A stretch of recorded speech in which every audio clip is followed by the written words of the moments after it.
moom tamit yegg si na léegi nii sur ce plateau Georges Francis Mendy donc c'est un producteur donc tey mu ngi def ay jéego yu am solo donc il est ingénieur en réseau télécom actuel DG du label FBC Production de Yeumbeul, initiateur et créateur du projet sunuxel.com. Vous êtes producteur, vous avez entendu dégg nga li nga xamante ne def na ko ci lyrics ci beat ban appréciation nga am ci musique bi nga xamante ne puis di def na. waaw balaa lépp damay njëkk a nuyu d'abord ñi seetaan di remercier tamit prestation bu mu def voilà am na benn touche particulière et puis loolu mooy li nga xam moo war a dooleel artiste mooy moo am benn originalité waaye donc di lay encourager. D'accord. En tant que producteur boo gisee mu nekk un rappeur mais en même temps mu nekk un enseignant mu nekk loo xamante ne dafa rare de nos jours nga gis un rappeur nekk enseignement nekk ci wàllu élémentaire di tàggat ay xale di ci liggéey pour 10 ans tey ci expérience yow boo nekkee producteur boo gisee ñu mel ni vous faites allusion à quoi ou bien ça vous inspire à quoi? waaw en fait juste pour wax gars yi ni mën nañu allier les études et la musique donc parce que je pense que foofu noonu moo lay gën a jox sax benn cër bi nga war a mën a moom parce que moom tey c'est sûr et certain war na mën a def tous les plateaux parce que donc comme am na benn niveau intellectuel bi donc voilà benn niveau intellectuel bi et puis li may bind dina xam ne carrément am na lu mu war a fekk si marché bi donc concurrence boobu noonu day nekk déjà si xelam et puis dina ko faciliter un peu accès am très bien mën a dem c'est important PMD dellu si loo ko def ba nga bëgg ngay sàkk mu dellu si waat waaw dafa war a dellu si j'aurais vraiment aimé que mu dellu si mais lan nga def il s'est trouvé que lan nga def non boo xoolee li ma def mooy déparé na ci tooñ naa peut-être parce que mais moom aussi dama tooñ mu tooñ waaw parce que vidéo bi boo seetloo ci vidéo bi donc tout a commencé par sama téléphone bu ma teg donc moom mu yoxosu jël téléphone bi xool parce que yoxosu la tamit en fait non parce que j'étais dans les toilettes di préparer pour liggéey donc bu vidéo bi di jàll en même temps les gens vont comprendre que c'est la femme donc elle a cherché donc qui cherche trouve donc c'est madame quoi elle est partie donc originalité aussi bi ma ci bëggoon a wone au départ c'est que donc j'ai tendance à voir comme ni mu wax ku nekk ak originalité que à chaque fois bu nekkee benn chanson bu ñu def au Sénégal wala benn téléfilm autour donc le couple est vu comme des coqs en pâte comme on le dit, ils sont en parfaite collaboration arrivé à un certain moment il y a divorce au finish fi ñu mujjee mooy l'histoire bi yàgg il y aura réconciliation et li ñu def ñu ci vidéo bi moom mooy il y a pas eu de réconciliation il m'a dit bye bye alors loolu dafa am Sénégal c'est-à-dire booy bind aussi il faut écrire pour les autres ñi nga xamante ne effectivement donc taaw ñu nekk yow fi ngay nekk quoi c'est-à-dire ils sont dans ces difficultés là on a écrit donc j'ai utilisé aussi ce qu'on appelle un style name dropping wax ay trou rappeur c'est-à-dire pour wax li nga bëgg durant tout le dégg naa ci Fata su ma juumlee attendez je vous dis c'est-à-dire premier couplet je vous dis j'ai dit ma yónni ndongo ak Fada sax taxul mu dellu si ndongo ak Fada wéy nañ dellu si seen soxna si kooku dellu si na donc kii yónni naa ndongo Fada sax taxul mu dellu si ma ne Dia moo ma waroon taxaw Dia comme léegi choix bi nga yónni ndongo non dama bëgg nga xam lan moo war nga yónni ndongo ak Fada c'est-à-dire lu tax nga njëkk leen jiital ne ñoom yónni nga leen mais taxul mu dellu si waat en fait c'est que ba rim bi wàcc carrément waaw c'est ki ne am na mission bu muy dox am na mission bu muy dox c'est-à-dire boo yónni aussi ça doo yónni n'importe qui doo yónni man soit bu ñu nekkoon ci plateau bi mën naa yónni sama père parce que wóolu naa ko mais yow wóyu nga du ma la yónni c'est-à-dire waaw si donc ça c'est-à-dire wooyu bien sûr mais déet waa lii moom déet adis wàcc na da bu doon marqué ñu fal la buur jeex na li tey roi ngay doon alors donc voilà si donc voilà quand je dis donc ma yónni Ndongo ak Fada sax taxul mu dellu si on pense maintenant à Ndongo et Daara ji donc Ndongo et Fada qui ont chanté une chanson dellu si dans laquelle maintenant la fille est revenue donc ma ne Dia moom ma waroon taxaw mel ni ko ak si Dia comme on fait allusion à Dia Laxaat Express Dia moom ma waroon taxaw mel ni ko ak si Ibrahima teg ci bëtam ba noppi waxu si donc Bra la benn membre bu nekk Express donc kooku gis na ci noppi waxu ci ma ne naa ko siwal ba sele jot ci léegi mu waaxu si ma ne ko mënoo ñàkk ci kër gi groupe kër gi yaa fi kilifa doon fi caat mooy sama kilifa ci kër gi dem naa ba tooñ mi maa ngi neexal quoi yaay kilifa doon fi caat donc yaa ngi comprendre ma ne ko chance lay ñaan ni Queen Biz ma baby tell ma give biz Queen Biz def na chanson di ñaan Queen Biz di ñaan chance Akhlou Brick chanson bi leen gën a lancé bokk na ci sama choice ma ne ko donc ubbil fi gën a cher ci yow nga dugal ma fa Akhlou dig la Brick c'est-à-dire Akhlou dig la Brick bu mu dax nga doon seen choix moytul Fata mi lay piis ak bëtu bay mi jege ma sound Fata Love bi ko lancé aussi moom jege ma la tudd donc moytul Fata mi lay piis ak bay bi jege ma foog nga fight ak sa xol boo bëggee rocc ci Bril y a un rappeur qui s'appelle Bril Fight foog nga xam ne moom moo def musique bi donc foog mu fight ak xolam sinon bu ko deful ak Bril dina ko convaincre quoi mën na yónni mbokam gas Bril Gaston mooy copain mën na yónni mbokam gas fekk na gas di koy gasal kam donc piège mën na caa daanu donc voilà du genre j'ai fait ça ma ne ko donc maa dig la gën zaar bu mu tax nga jox sa xol c'est l'enseignant qui parle et puis xam nga li ci gën a am solo daf lay woon ni kon moo am na benn affinité avec les autres rappeurs parce que mi ngi leen ci rendre hommage parce que gis nga parce que xam nga nit mën ngeen a bokk li ngeen di liggéey concurrent na am mais Sénégal léegi dañuy jaawale adversaire ak ennemi te concurrence bi sax dafa war a sen xam nga adversaire nga am adversaire moo wut nga gën ennemi nga wut ennemi nit ñi nag ennemi lañ gën a bëgg ko adversaire ñoom ay adversaire nañ ci musique bi li ñuy def mais quand même ku ci nekk ci li nga woy ca la nga woy am na lu mu ci jox jël sa tur dugal ko ci biir wayam loolu moo la woon ne aar dafa riche dafa yaatu su ma mënee yokk tuuti si li nga wax mooy originalité bu mu wax sànq voilà sànq moo ngi wax parce que musique dafa am ñaar dafa am fond ak forme moom bu muy wax maa ngi déglu fond bi di xoolaale forme bi waaye loolu tax ma ne leen du ma bett su toogee fii ne il est un intellectuel bon intellectuel genre du koo xam ne jàng na donc mooy koo xam ne yeewu na xam na nu muy utiliser maanaam pour mën a convaincre ñi nga xam ne ñoo koy déglu donc il a su répondre à ça. C'est important. Valérie? Bon, en fait, il a presque tout dit, mais sans que dafa am leen loo xam ne dafa xaw a lëndëm sa bopp bi muy da nga di enseignant. Est-ce que par exemple doo toog ba influencer say élèves?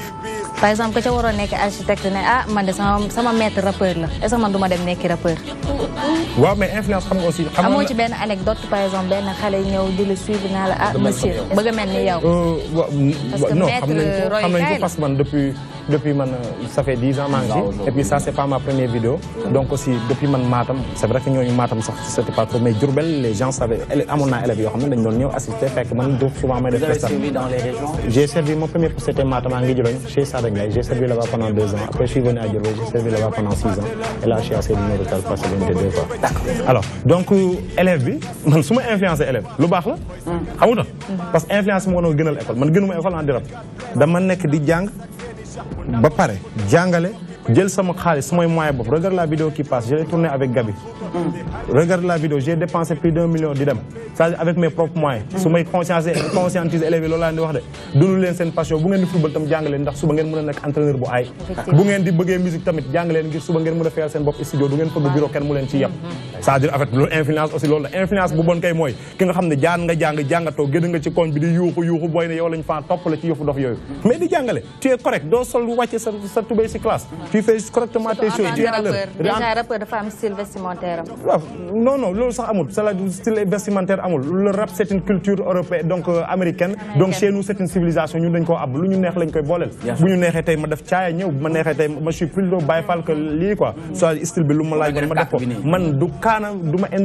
imposer man li may def parce que su ma koy def père du comprendre su ma koy def sama papa du comprendre tu sais man je suis pas donc je viens des régions je suis Faticois donc Niakhar d'origine lu am na yoo xam ne su ma ko defee di kaana damay dofloo ma ñi may seetaan il faut que yow nga xam sa fi nga jëm xam déjà fi nga jógee xam li ngay def aussi ñan nga ko destiné d'abord c'est vrai que ñeneen ñi mën nañ d'accord mais à la base man li ma bëgg mooy d'abord sama côté ñoom ñu comprendre d'abord li may def avant sax ñeneen ñi de comprendre. C'est important. Voilà, très bien. Il se nomme tout simplement PMD. Il est artiste, rappeur, compositeur, mais en même temps c'est un enseignant dans l'élémentaire mu ci def lu am solo léegi dañuy ànd ak Valérie avec son invité monsieur Georges Francis Mendy. C'est parti.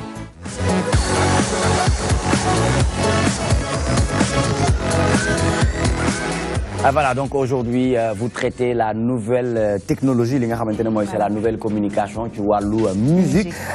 les sites d'internet gis nañu ne site de téléchargement yi am na ay innovation am na ay moderne parce que dañu dem ci moderne tey yaa ngi indi koo xamante ne ci lay yëngu xarañ ci lool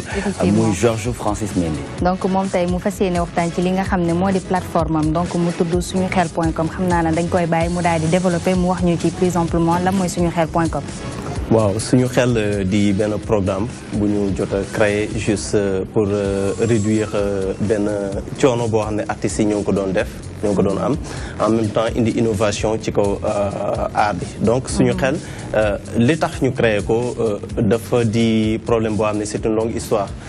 parce que tout simplement maa ngi woon ci game bi comme gars yi ni ñu koy waxee j'ai été rappeur voilà donc yaa ngi rab léegi mën nga rab léegi affaire yaa ngi fi ba tey rabatuma nag teewtuma micro quoi mais toi-même tu sais mënoo ma ko defal sax benn exclusivité waaw non dañuy essayer non bàyyi ma bàyyi ak saa yi non tey yow laa bëgg nga def moom bëgg moom mu def a cappella waaw léegi bàyyi ba si indem bi naa ñëw d'accord très bien voilà donc j'ai été rappeur voilà donc tant yi ma nekkee ci mouvement bi dama gisoon ni problème majeur bi nga xam ne moom laa am day jege un peu moom lu mu wax sànq mooy côté visibilité et puis j'ai pensé un peu à ceux qui habitent les régions et les banlieues donc majeure partie bi da ngay gis ni dañuy am talent ils sont très talentueux mais c'est un problème mooy question de visibilité voilà donc je me suis dit comme ñii ñoo ngi am problème bii nii donc mieux vaut essayer de voir comment créer une formule boo xam ne ça va leur permettre d'avoir la chance de goûter à cet avantage international voilà léegi ci la créé site bi ak sama gars yi donc pour permettre leen ñoom ñi nga xam ne dañu nekk au bout fin fond du Sénégal ou bien un peu partout à travers le monde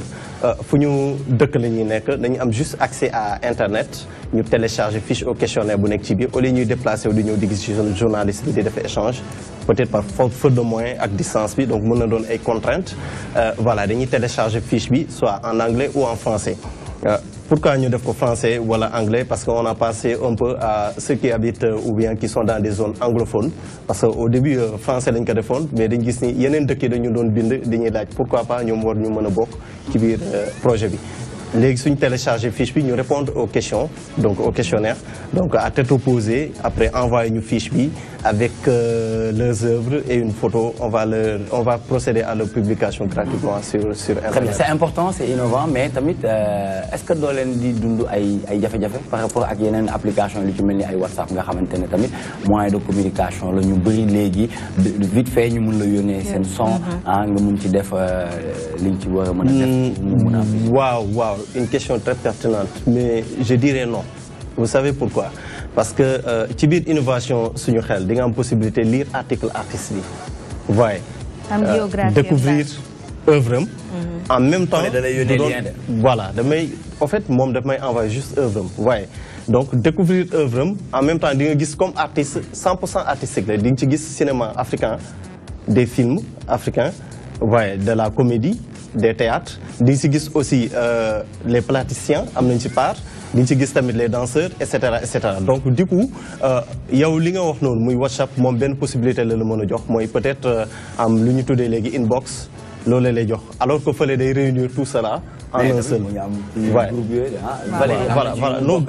waaw discussion instantanée ça se trouve si suñu xel soo duggee suñu xel di nga am possibilité am discussion instantanée. C'est important. Voilà. Valérie. Donc est-ce que foogoon leen que c'est un peu en contradiction boo nee suñu xel nga bëgg cee adhérer par exemple à l'international ñi fa nekk est-ce que xawul contradictoire tamit. waaw en fait comme art la ñu wax donc art day yaatu. comprendre donc art day yaatu suñu xel defuñ ko juste pour gars yi def ko loo xam ne consommation locale la dañ bëgg tam may chance artistes yi nekk biir Sénégal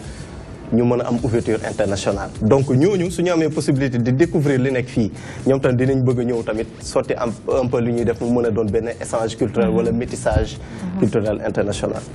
Alors derrière yéen lan ngeen di ciy gagner parce que apparemment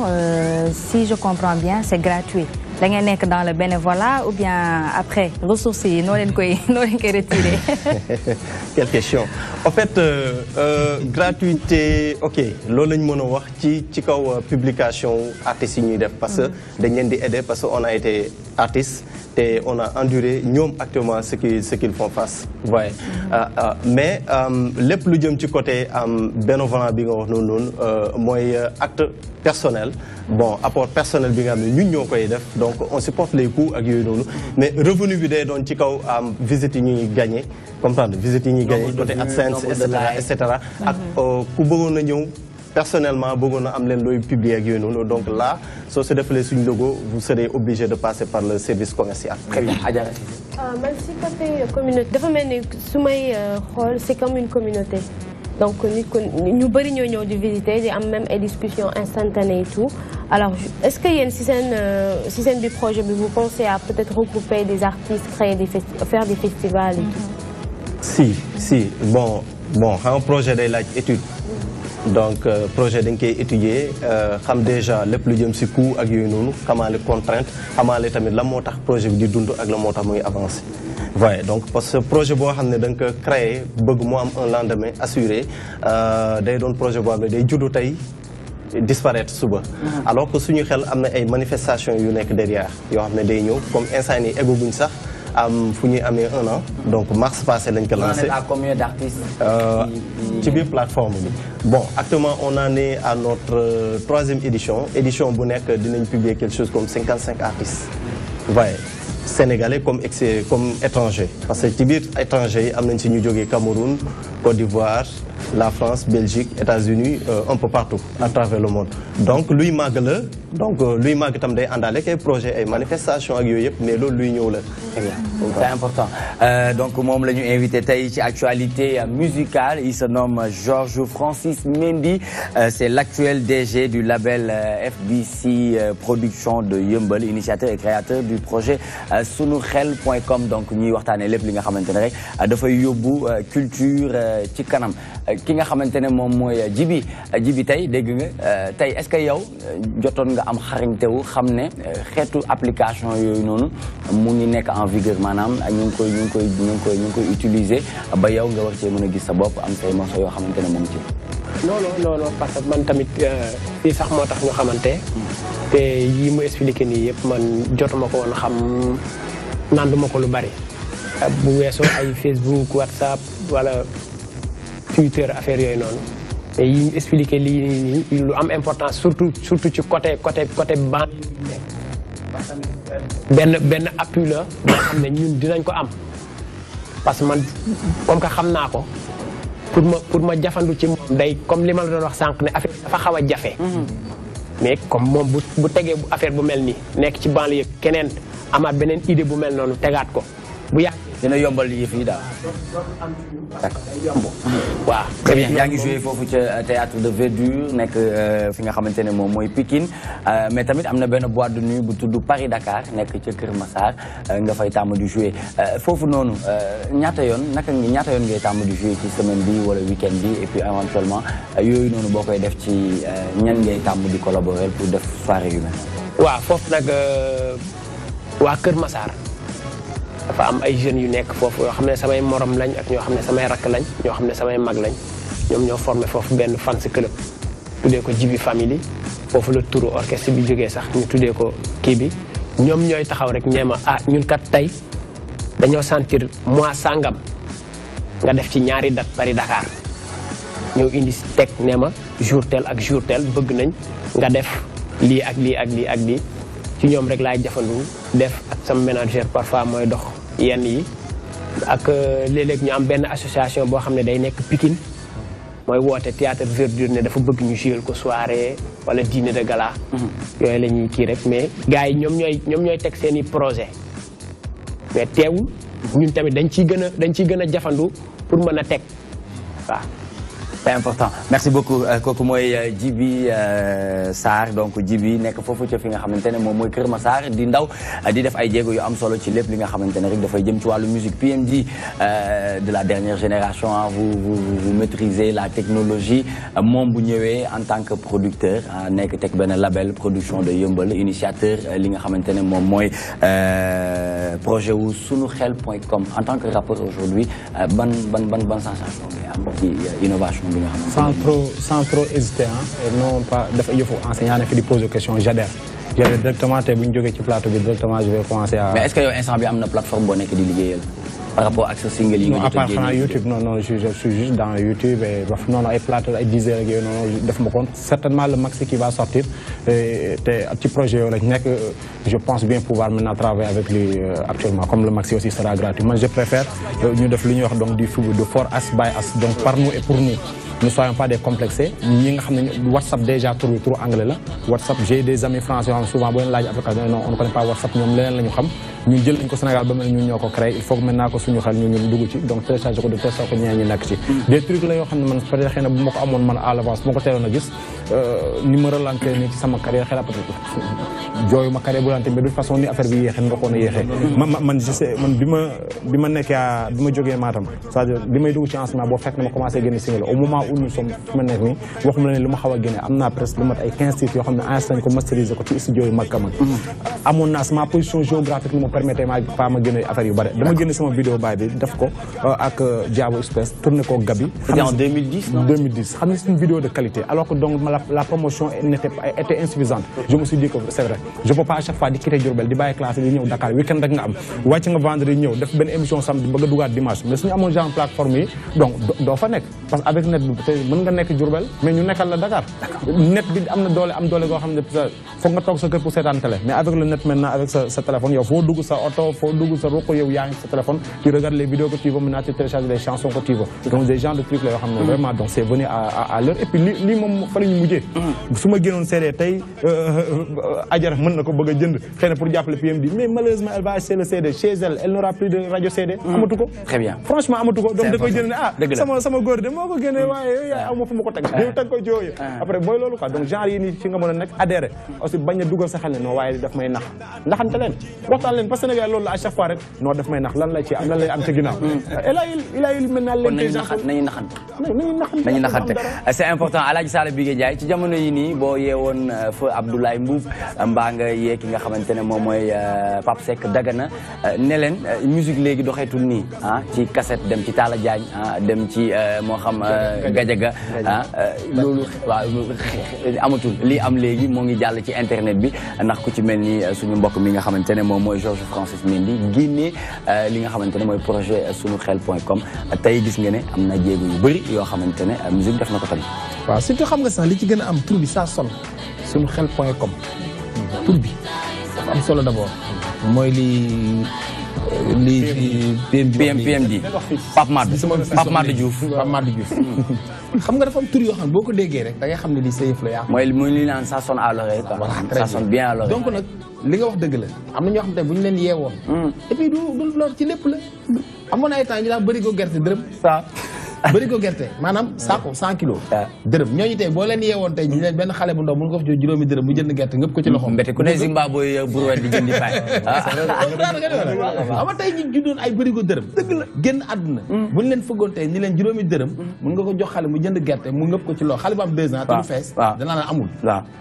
Abdourahmane Ndiaye Falak ak lamb ji am tey boo leen am na mbër yoo xam ne dañ leen fay 100 millions ñi dawal 4x4 dañ naan loolu amul dëgg la lépp loo gis àdduna réew nga ko Fodé Doussouba mi doon wax sénégalais day tappale photo day toog sa kaw da lay daan toog sa kaw di xaaral photo Sénégal dafa bëri tappale waaye ban ko daanee it moom it dinañ Adama Jaxate moo jaxase lamb ji la wax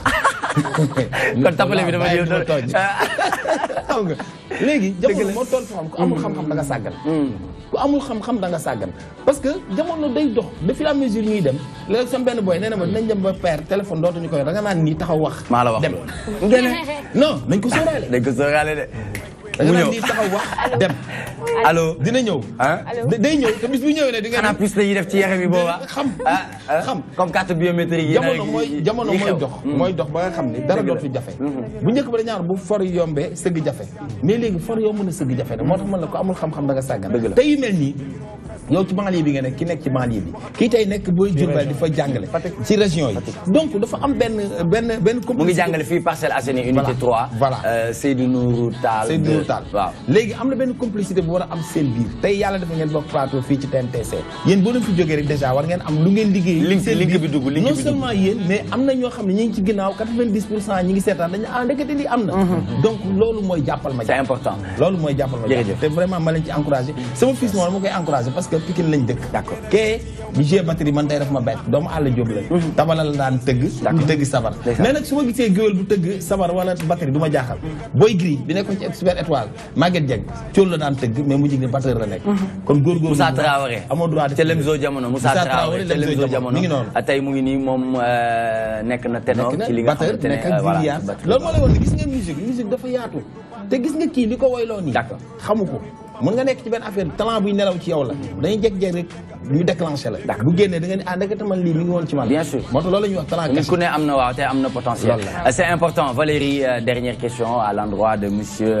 Georges Francis Mendy alors donc pour tey donc à quoi ils peuvent s'attendre parce que sànq jot nga ne artistes yi mën nañ dugg ci lii mën a gaa dinañ gën a am visibilité waaye artiste ba nga xam ne tamit neex na loolu mu am visibilité mais moom itam en retour est-ce que léeg-léeg ci nombre de vues yi di ngeen daal di xaw a séddoo at moom ndax mu amaale quelques revenus pourcentage yi en général pourcentage comprendre naa fu muy waxee en fait côté boobu noonu dama koy éclaircir un peu parce que tout simplement philosophie technologie bu ñu utiliser ci suñu xel mooy jéem a xool na dañuy utiliser ay script yoo xam ne day jël directement page YouTube bu nit ki c'est-à-dire vidéo am wala son am épinglé ko directement si suñu xel du coup ki nga xam ne dafa dugg ci biir plateforme bi su duggee ba cliquer si vidéo bi automatiquement moom day am ay vues tamit waaye donc côté boobu noonu donc amul dara loo xam ne war nañ ci mën a kii quoi mais leneen loo xam ne tam war naa ci yokk mooy suñu xel am na chance actuellement am première maison disque donc ça a été signé semaine passée donc loolu du merci beaucoup loolu du parce que mars lañ ko lancé donc en 7 mois donc am nañu maison disque française donc cela veut dire que liggéey la boo xam ne ñii nekk fii mën nañ bañ a xam importance mais ñii ci biti ñoo ngi koy xool d'accord waaye donc pour wax artistes yi on est là pour eux wax naa gars yi bis ni ki tey sol naa robu avocat pour défendre cause artistes yi ak seen visibilité sur le plan international waaye donc looloo tax ma ne gars yi donc comme moom nu mu ko waxee nii donc man soo xoolee sax ci biir suñu xel des fois sa gars yi dañuy wax naan da ngeen privilégier un peu ñi nga xam ne dañ dëkk ci région yi d'accord ma ne non les choses ne sont pas les mêmes parce que tout simplement su ngeen gisee ki nekk biir Dakar moom am na facilité accessibilité alors que kii nekk ci région yi pour mu ñëw am benn visibilité bi sur les grands plateaux ak yooyu noonu foog mu def des milliers de kilomètres pour ñëw biir Dakar et puis c'est pas évident. Y a-t-il des inconvénients ci site de téléchargement bi. waaw am na inconvénient bi mooy juste su dee da nga nekk ci zone boo xam ne peut-être couverture bi nga xam ne moom la sa fournisseur de réseau di jox doyul dans ce cas pour nga dugg ci biir site bi di xool yenn streaming yi ak yooyu noonu day causer problème waaye donc loolu tamit inconvénient la mais ñi nga xam ne peut-être am nañ possibilité am di siy dugg ci couverture yoo xam ne doy na ñooñu amuñu problème donc amuñu benn plaignant ci côté boobu noonu beneen côté tamit mooy les Sénégalais ne sont pas trop internet ils sont pas internet ñoom suñu jàppee c'est-à-dire bon j'en ai parlé avec ngeen baal ma tur bi naa ko j'en ai parlé avec Fata bien avant ma koy lancé waxtaan ak ay ténors ci musique sénégalaise yi donc moom ce qu'il m'avait conseillé nee na ma ce que vous avez mis sur place xamoo leen lan la waaye parce que soo gisee lu tax ñi nekk ci kaw internationaux yi di siy dugg. il a adhéré juste. waaw non il est dedans. très bien di siy dugg. d'accord ñi nga xam ne dañ nekk ci kaw di siy dugg. merci beaucoup ñii nekk fii nii di commencer di kii cela veut dire que ñoom xamaguñu ko parce que notre génération là pareeguñu exactement pour accepter yenn technologie. parce que pour ñoom. internet c'est égal à. merci Facebook, beaucoup WhatsApp imo. voilà très bien merci beaucoup monsieur Georges Francis Mendy donc moom mooy actuel DG li nga xamante ne moom mooy labelu FBC production nekk foofu ca Guédiawaye nekk initiateur ak créateur li nga xamante ne moom mooy sunu projet bu mag boobu muy sunuxel.com donc ñu koy remercier bu baax mu nekkoon invité wu actualité politique et du moins actualité musicale ak Valérie tout à l'heure damay ànd ak Valérie ngir mu jox ma programme week-end bi ndax ku ne dafay xaar rendez-vous bi nii ngir xam week-end bi fan ak fan lay jëm PMD dama bëggoon nga wax ma tey say projet après 4 singles réalisés est-ce qu'on peut s'attendre à un orchestre derrière nga jouer live un orchestre derrière et puis éventuellement album bi fa la toll. oui graaw lu duma ci dugal. j'ai l'ambition quand même bëgg naa ko mais defaguma ko c'est-à-dire j'ai jamais travaillé de façon studio avec les gens que je travaille ñoom souvent musique style live la ñuy def muy ay Laye Diagne muy ay Bril c'est de liñ ne musique bi ñu lay programme la suba boo demoon yóbbu ko feneen ko gars yi bëggee jouer live lu war a mën a nekk la mais probablement on va sortir c'est vrai qu'on a eu un retard ci déjà sortie vidéo bi moom moo ñu tardé mais on allait sortir maintenant le maximum avant le 15 décembre donc on est en train de voir probablement comme la sortie aussi sera gratuite on va mettre ça à la disposition maintenant des Bien sûr, si on sort juste un maxi de 6 titres qu'on sortira, qui va partir gratuitement, single bini Delusil, donc on va sortir les 6. Alors maintenant, donc au mois de mars, lors d'un concert qu'on organisera à Fatick. Bonne stratégie pour accompagner mixtape B comme promotion. Comme promotion, donc déjà on avait le choix donc sur net donc on a Sunuxel.com. Sunuxel donc sera notre premier. Donc voilà, là il sera le premier partenaire. Très bien. Donc on va essayer de voir probablement donc comment est-ce qu'on va faire la promotion au niveau de la Dakar d'abord, au niveau du Sénégal. Très bien, merci beaucoup. Alors donc aussi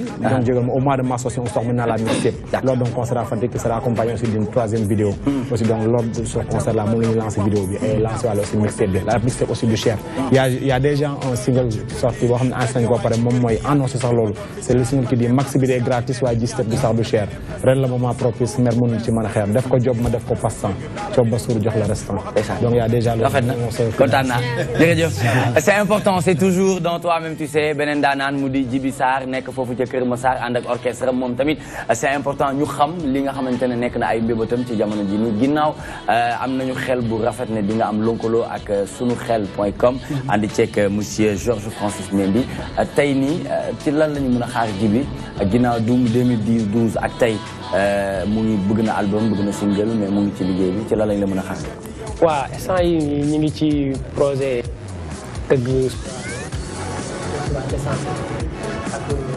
4 décembre le 3 décembre théâtre Verdure Fodé Doussouba bu Pikine foofu la ñuy tëggee soirée benn dîner de gala. D'accord. Le 24 décembre ñu ngi Kër Massar dafa tëgg samay yaay ñoom ñoo ne dañoo bëgg xawaare. D'accord. dañ ko bëgg a waxtaanee daal. waaw dañ ko bëgg a waxtaanee mu nekk loo xam ne dañ koy def affaire cosaan lay doon affaire ndaanaan lay doon teg xalam sabar xam naa ne sama papa sax bu amoon fekkoon am na temps man boo tëggoon 1er décembre ma ñëw 1er janvier ma ñëw jour de l'an man jour boobu laa bëgg génn 1er janvier dinañ ko tëgg incha allah dinañ ko tëgg ci projet yéen samay fils da ngeen wane woon naan sàngara may ñibbi damay jaay xam déedéet kay très bien donc waaw xam nga comme ñun ci ay simb ay mbapat affaire yooyu ci lañ dooree suñu carrière day baax tamit léeg-léeg ñi fàttaliku apprentissage nga daal waaw ñi fàttaliku waaw apprentissage naa nag bu baax a baax parce que ci Abou Cuba laa nekkoon moom moo ma def way moo ma def waykat parce que ci laa dooree jërëjëf ba yàlla dogal ma yegg si fi ma yegg. merci beaucoup Djiby Sarr kon léegi dañu lay ñaan rek nga waajal dem sur scène en attendant Valérie jox ñu suñu programme week-end bi fan moo nar a neex fan moo nar a toj ak ñan lañ ci nar a àndal. voilà donc dañ koy démarrer tey donc fële ci Just for You dem fekk ki nga xam ne moo di Alioune Mbaye Nder. donc le prince de la musique sénégalaise. donc ce sera un live exclusif. alors bu ñu fa jógee le samedi on va les retrouver ki nga xam ne moo di Pape Cheikh donc toujours dans le même endroit waaye itam le dimanche Inch'Allah donc Alioune Guissé donc fu mu nekk nii gëm naa ne say jours. Alioune Guissé showcase. voilà showcase lay doon. à partir de 15h. voilà donc mi ngi noonu donc. vendredi ba dimanche demkat la demkat bu mag. weekend soo dem fenn ba fekk ba fa. weekend yoo xam nga damay nelaw. déedéet Ajara xam nga ne weekend damay nelaw ay sàmm neexi. donc nga ne foofu daal moo nar a neex ci weekend bi. voilà donc fan lañ la fa mën a séntu ci endroit yooyu. man xam nga artistes yëpp samay xarit lañ nag man. ci ban mais suñu match bi da nga ko fàtte. dimanche damay dem. d'accord Bañaka. voilà merci beaucoup jërëjëf Adjara. dañuy dem supporter ji nekki pom-pom girl li. d'accord loolu c'est important bu yóbboo nga bàyyi ko xel Alaaji Sala lan moo nar a nekk tey suñu leçon bi. waaw leçon du jour bi tey loolu mooy dañuy ñëwaat ci éducation gis nga ki lay juróo say doom da nga ko war a tànn ñett yi dañ koy tànn daamar muy oto muy fas muy lu mën doon borom ñeent tànk dañ koy tànn balaa nga ci dugg kër da nga koy tànn balaa nga ci dugg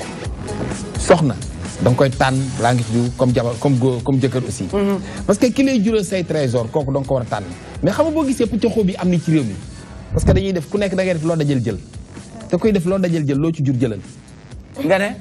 déggoo ala baadoo la jëm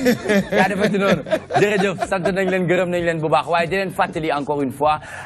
nañuy votel ki nga xamante ne mooy Sadio Mané donc il est talentueux donc fu mu dem rek mu ngi représenter le Sénégal dignement nañuy continuer di ko voter di ngeen gis ci bas écran bi loolu nga xamante ne moom ci ngeen mën a dem ngir mun ko votel jàppale ko mu gën a dem ca kaw ca kanam ci lu baax xibaaru mbarax yi mu ngi leen di xaar ak Modou Mbacké Niang guddi inchallah ci kanam di ngeen ànd ak Aram Touré ci li nga xamante ne mooy débat de la rédaction programme bi di continuer di wéy li moo doon dernier numéro toi-même tu sais de la semaine nous vous souhaitons de passer un bon week-end restez avec nos programmes et on se donne rendez-vous lundi 17h-19h sur la magie de la télé en tout cas ça a été un plaisir ñu ngi lay jaajëfal bu baax Pape Made ak monsieur Georges Francis Mendy Aladji Sala Valérie la plus belle Adjara Madame Bonardi Sylvia Bégué